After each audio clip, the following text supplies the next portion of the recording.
The Joe Rogan Experience. Now that it's done, and you go back and you look at it and you think about the time that's passed since you released it, is there anything that you would have revised? Is there anything that you wish you had added? Yeah, a lot of it I think stands. A lot of the stuff is still true. It holds the same sway with me. I still endorse it. I really, really struggled to get behind the curtain of the big tech companies, and I wanted to write about the business side of what these companies were doing, and tried really hard but didn't get that far in delving with these companies. I couldn't get past a lot of there are some barriers, and they knew what I was writing about because I wanted to be honest about it, and I couldn't get a lot of the information that I wish I had been able to get. Now when I speak about it, I have a lot of that information. I would have folded it into the book. A lot of it's not in there. I mean, I still talk about what these companies are doing, but I would like to have known more about the business side, and a lot of that was hidden from me. So that's a big part of it. There's not much else really. You know, I have a PhD in psychology, and so I'm interested in what makes people tick and how they think. And so the middle big chunk of the book is these different hooks that are embedded in these platforms that make it hard for us to resist them, and that hasn't changed. That's as true as ever. And so I don't feel that I would change anything about that part of the book. What about the business practices of these companies was interesting to you? That they're aware of how addictive all these things are? Yeah, one of the practices that I found fascinating was the extent to which these companies use massive data sets to make their decisions, and huge amounts of data. So, there are two ways to make smart decisions when you're designing a product. The one way is you speak to smart people who know a lot about humans and what makes them tick, their motivations, and then you take that information and you embed it in the platform that you're designing. But that's really hit and miss. That's how a lot of video game development worked. And again, speaking to these video game experts who've designed games that have made tons of money, who have been very successful, a lot of them will say, look, I created a lot of games, but a lot of them missed the mark. I had a couple that were great successes, but for every 2 that were successful, there were 10 that weren't. So there's a lot of kind of trial and error. What the big tech companies do in large part is they avoid the trial and error by being completely agnostic about the theory of what's going to drive us. They don't need to know about that. All they need to do is run this series of kind of trials by combat. So if you're playing, again, World of Warcraft, Fortnite, what I do is I throw two different versions of a particular mission up, and half the players will play one version, the other half will play the other version. Let's say one of them is through a forest. The other one's identical. You have to do the same thing, but you're going by the ocean. The question is, what effect does that have? And you might discover people will play the mission 10 minutes longer if they're by the ocean. So then you say, okay, we're going to privilege ocean missions. So now we have 2 versions of the ocean mission. This is round 2 of the trial. You can either rescue an artifact or you can rescue a person. And people, it turns out, are more interested in rescuing a person. So they'll play for an extra 10 minutes. If you do this kind of trial by combat, round after round after round, you're evolving a weaponized version of the platform. So you keep selecting the version that's hardest for us to resist. And if you do that en masse, it ends up shaping the user experience. You end up having features on the platform that are designed to be hard for us to escape from. If you're creating a game, you release the version that's most difficult for us to resist. Now, of course, forever, people who are writing movies or books or any form of entertainment were trying to do this. They just were much less good at it. What the tech companies do is they make this kind of a sure thing by having access to billions and billions of data points and getting real-time, very rapid feedback from us. Isn't it also, like, to compare it to books and movies, it's not a fair comparison because those things end. Yes. That's really where the problem lies, right? Is that a book or a movie is not going to make you eat pizza 3 times a day and gain 40 pounds over 5 weeks because you're trapped in your house doing nothing but enjoying this book or movie constantly because there is no end to it. Like, there's something, like, I completely understand why they would do that. I mean, it makes sense. You're engineering a game. You would want to make this game the most compelling, the most entertaining, the most engaging possible. But do you think that these companies have a social responsibility for recognizing the fact that they are massively addictive? Do they have an ethical or social responsibility? Yes. Yeah, absolutely. Absolutely. I think they do. I think the biggest problem, the most broken part of all of this is the incentive model.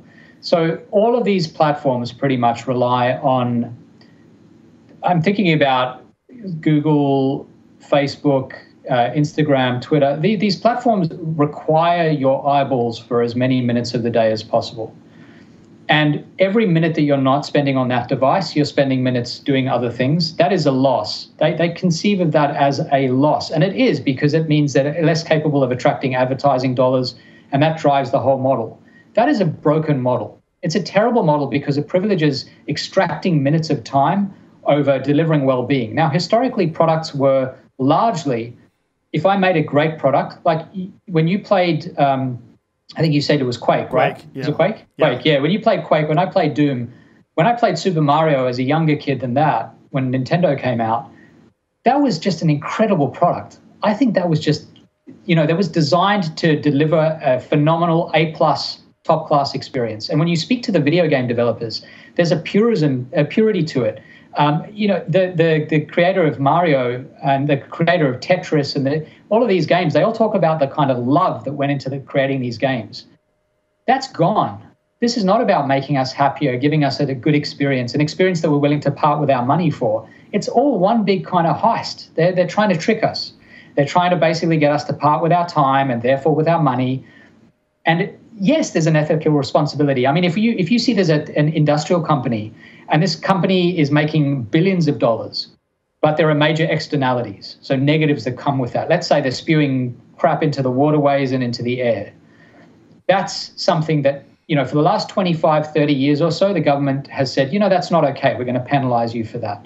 I'm not suggesting they do exactly the same thing with tech companies, but there is an externality. These companies are making billions of dollars. The externality is not that they're poisoning their waterways and the air, but they're changing how we live our lives. And I'd argue in many ways for the worse.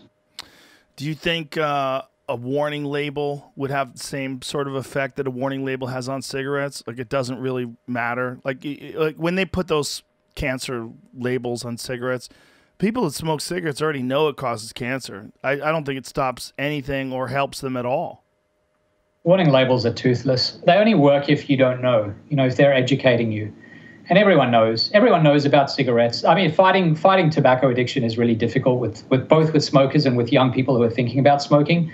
It's going to be the same with these devices. I think no one needs, well, maybe there's slightly more room to educate people about these things with respect to screen time and what we're doing on screens. But most of us know this stuff, and warning labels don't do much. I agree.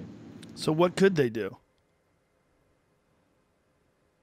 You're not going to have them hamstring themselves and make a game that's less addictive. Like let's propose they reverse engineer what they've done and do it the opposite way. Like going towards the ocean makes people play more, so we're going to go to the woods. Rescuing a person makes you play more, so you will rescue a gem. They're going to choose the least addictive out of all of these paths. Then you're going to be non-competitive with the people that are engineering games that are going to choose the most addictive. So then it's almost like everyone's agreeing to make the shittiest game possible because that's the only way people can not be addicted. It's true. I mean, there's no way in the arms race for our attention and our dollars and all that sort of stuff. No one's going to buy into this idea we should make a shittier version of the product. I think that, as I said, the model is broken. If the model is about attention and about picking the version of the game that's going to extract the most time, that's problematic to begin. It would be better if there were a way to basically create a model that prizes consumer welfare, which then translates into people wanting to part with their dollars. I don't know. That's obviously difficult to do in practice, but a lot of industries work that way. It just so happens that the model we chose for, in particular, social media, this is not as true for games, but for social media for sure, we are the product and our eyeballs are the product. And the consumer is the big industry of companies that are buying ads on those platforms. So, the reason they're free is because they need our eyeballs. But you could imagine an alternate universe where where you had to pay a small annual fee to use these products, but there was no advertising. And so the money came from revenue, from the billions of dollars of revenue that you got from individual users who are paying to use the platform. And that's a universe that I think leads to better outcomes for everyone, and designing features based on people enjoying them, getting value from them, rather than features designed to hook us.